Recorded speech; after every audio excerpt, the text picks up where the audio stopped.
Hello, this is your geographer, Shonda Barach.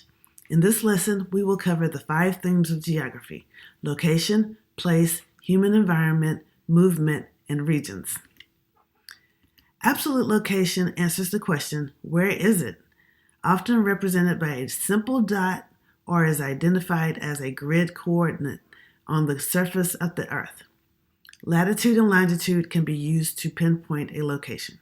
For example, the absolute location of Brooklyn, New York is 40.68 degrees north, 73.94 degrees west. But we usually don't use coordinates to tell people where we are, where we're trying to go.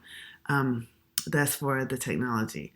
However, finding absolute location is the starting point for geographic research.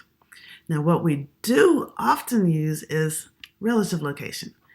This is the relationship of a place to other places. For example, Brooklyn is located within New York City, separated by Manhattan, by the East River, and is bordered by the upper and lower New York bays.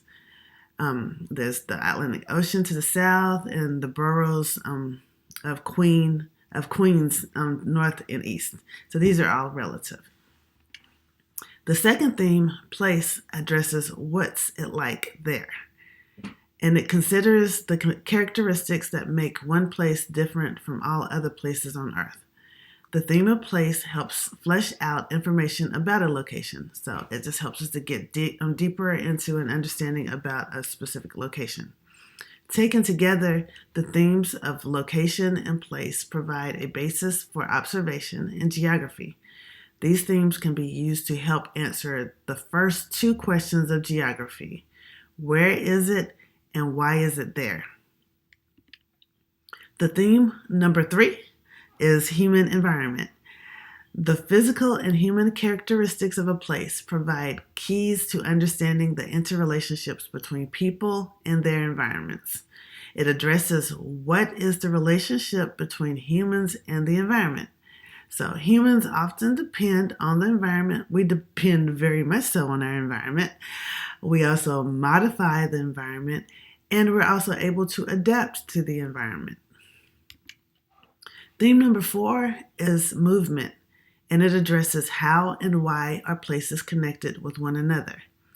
Relationships between people in different places are shaped by the constant movement of people, ideas, materials, and physical systems such as wind. Our world is in constant motion, constantly changing. Like blood flowing through our bodies, movement brings life to a place.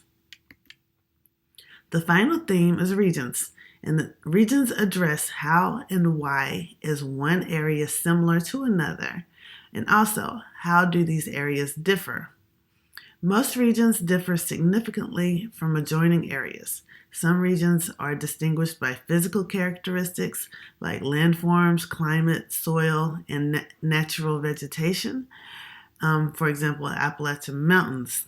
And then there are regions that are distinguished by human characteristics such as economic, social, political, and cultural characteristics. For example, the Rust Belt or the Corn Belt. Other regions are combinations of physical and human characteristics. For example, the South, Scandinavia, and the Midwest. Boundaries between regions can be vague. Regions are generally thought of as large areas, such as the Corn Belt of the United States or sub-Saharan Africa. So now you know the 5 themes of geography. In our next lesson, I will share with you some of the tools that geographers use to explore our world. Until then, be well.